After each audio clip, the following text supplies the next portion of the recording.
here to talk about the awesome ZZ Top live album. And what I find interesting is that it was recorded at so many different venues around the world. Why did you guys decide to do that?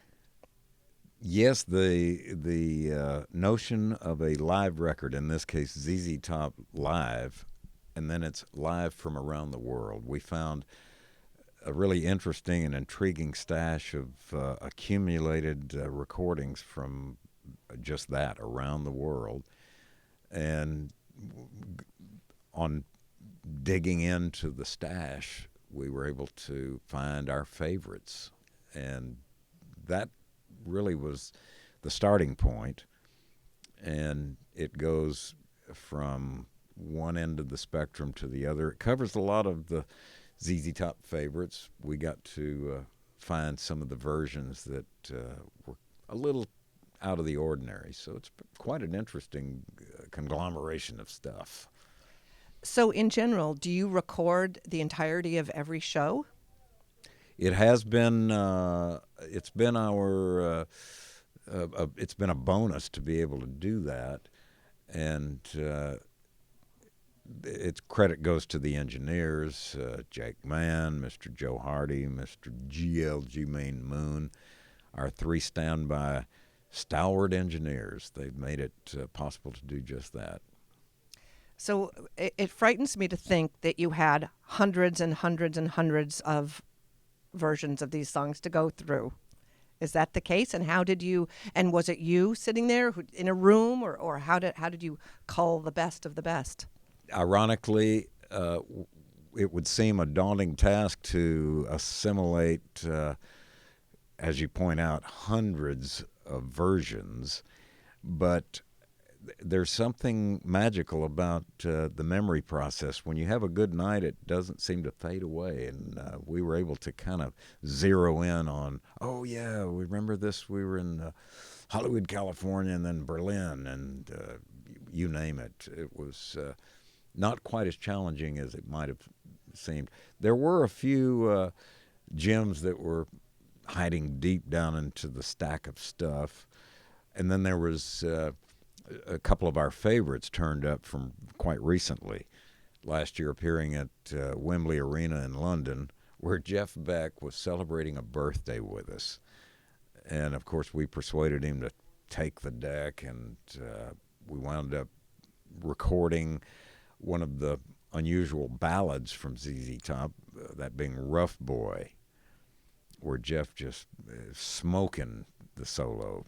And then the real crazy one, Jeff Beck being known as a blues and rock guitar player, and ZZ Top falling into the same vein, going to a hot-rodded version of a country song, 16 tons, and what do you get?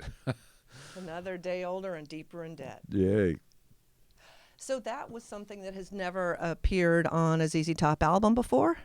Brand spanking new. It's kind of short and sweet. It's just over 2 minutes long, but again, Jeff Beck taking the middle solo just tears it up. It is smoking. There's a lot of versions of that. I know Tennessee Ernie Ford, one of the most famous ones, and Bo Diddley, Johnny Cash. Do you pattern yourself after? Did you pattern your version after one in particular? This has a rather peculiar genesis. I made an appearance with Jeff at the Rock and Roll Hall of Fame 25th year anniversary celebration, which took place at Madison Square Garden, a couple of nights, Friday and a Saturday. I was in London, and Jeff rang up and asked if I would step in and sing a couple of songs, which we did. And subsequent to that, 6 months went by, and a buddy of mine called me up, and he said, geez, I wish you had told me that you were making a second night appearance. And I said, well, I'm not sure I follow you. We did a Friday night. And he goes, well, you must have done a second night, because I was there on the Friday night to see it, but I've seen on YouTube you guys doing 16 tons, the old country song. I said, well, we didn't do 16 tons. What had occurred? Somebody had taken the DVD, the filming of those 2 nights, and they had snagged the 2 songs that Jeff and I did together. They cut it up into pieces, put it back together, recorded new music with 16 tons in the back. And it kind of fooled me for a second. I actually played it for Jeff Beck, who said, "Bloody hell, it's pretty good." So we wound up learning it from this kind of mishmash. What a strange story, It's indeed. very strange. Wow. So I'm curious, there are a lot of great live albums out there. Besides your own live album, what are some of your favorites? All the way back to the early 60s, the Kingsmen, who became famous for Louie Louie, and the Kingsmen Live. Still some of the best garage rock you could ever ask for. It's remaining supreme. In fact, it's one of the favorites with our bearded bass player Dusty Hill, and of course Frank Beard, the famous ZZ Top drummer, the man with no beard. But we all go back to that crazy Kingsman Live record. That's amazing. Yeah, I think one of my favorites was the One More from the Road, Skinnerd. I enjoyed that double album a lot back then. Groovy. All right, well, moving on. I found it amazing and unbelievable. Believe that Eliminator was about 30 years ago, because I remember it so well, so I guess I was alive. Oh, yeah. So when you're still playing songs from that live, which you have to do because the audience demands it, I mean, how do you keep it fresh and interesting? Can't you just play that in your sleep, really? Well, we've played it, as you point out now, going on 3 decades since the release. The upside is the fact that ZZ Top gets to do what we get to do, and we dig it. Every waking moment is looking forward to another outing where we dig down and those songs have remained. First of all, they're great songs, and we say that unabashedly because we still dig them. Something's going on. So interestingly, MTV had an amazing heyday that really was a huge part of your career at that time. I'm curious, videos of course, Legs being one of my favorite, and the great storyline of that, redemption for all the nerdy girls. Did you have any thoughts that this isn't us, this doesn't seem right, or what did you feel when the storyline for the video was presented and you saw how it came out? Legs was part of what is referred to as the ZZ Top trilogy of videos, starting with Gimme All Your Lovin', followed with Sharp Dressed Man, and of course Legs topping the charts. Tim Newman, the great director that led us through those early days when there were no rules, there was no scripts to follow. It was flying by the seat of your pants and just kind of making it up as you go along. That was pretty much the backbone of most everything that was unfolding at that time. Those videos also followed that rather interesting period of being in the recording studio when all of these strange gadgets started showing up. At that time, manufacturers of musical instrument products were looking for ways of creating new sounds, and these really wild, way out things began to show up. We were fortunate in that recording in Memphis, Tennessee, the studio owner saw to it that one of each of these crazy contraptions made it into the control room. And of course, the manuals were immediately discarded. So we started twisting dials, and I think you still do that. Throw the manual away and do it until you dig it. Exactly. Excuse me. A lot of your songs over the years have ended up in commercials, and most recently, I think, is the Chili's one for Tush. It looked good to me. I wanted a burger, though I'm not quite sure how the song fit in with that. Have there been anything that you've turned down? And tell me how this one came about. There was an interesting excursion into the Wild Blue Yonder.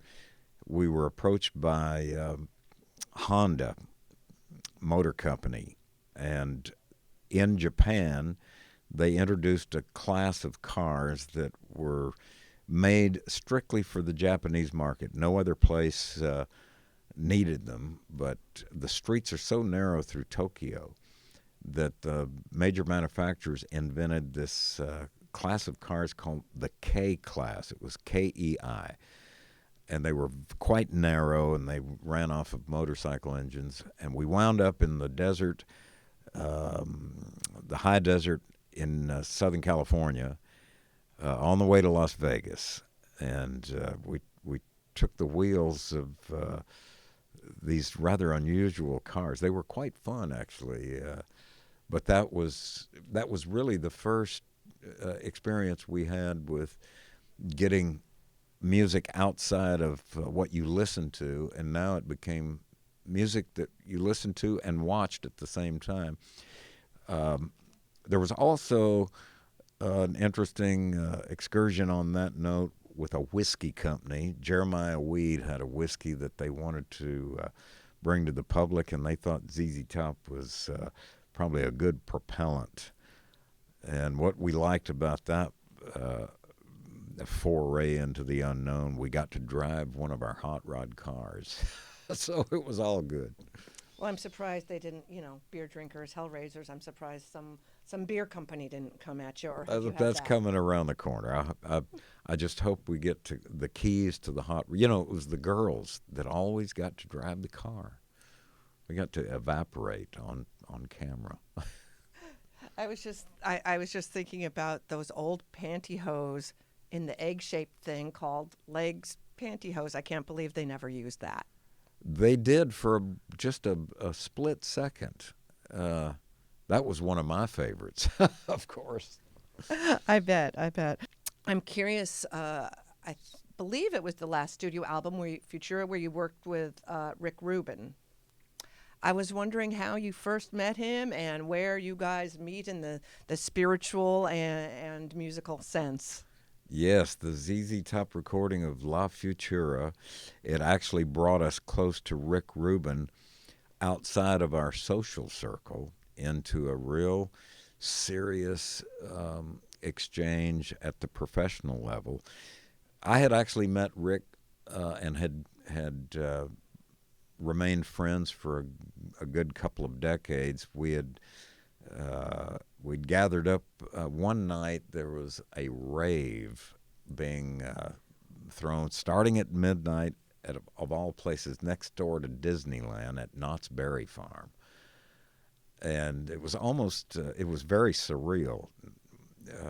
Knott's Berry Farm is not the place you'd expect for a rave to start showing up at midnight. But the Red Hot Chili Peppers were present, and Rick Rubin was leading the charge. It was quite a robust evening, as it turns out. But jumping out of that familiar exchange with Rick brought us face to face with just the interesting fact of what a great music fan Rick truly is, and a guy with as much patience as you could ever ask for. You play a song once, and then Rick will sit there. You may want to play it 51 times, and he's all about it. Very nice, very nice. When you use the word robust to describe the rave, I was wondering what that meant, but I won't ask further. Okay.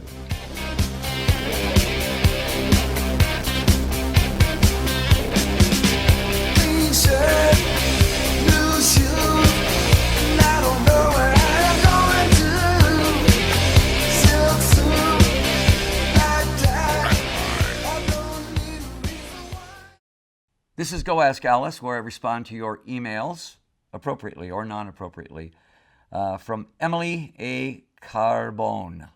And she sends a picture of some tattoos that she's done of me on her body in inappropriate places that I can't show you. Which talent would you most like to have? A magician. I did a play off Broadway where we learned some magic, and we had to do some magic on stage. And I had more fun with that than anything.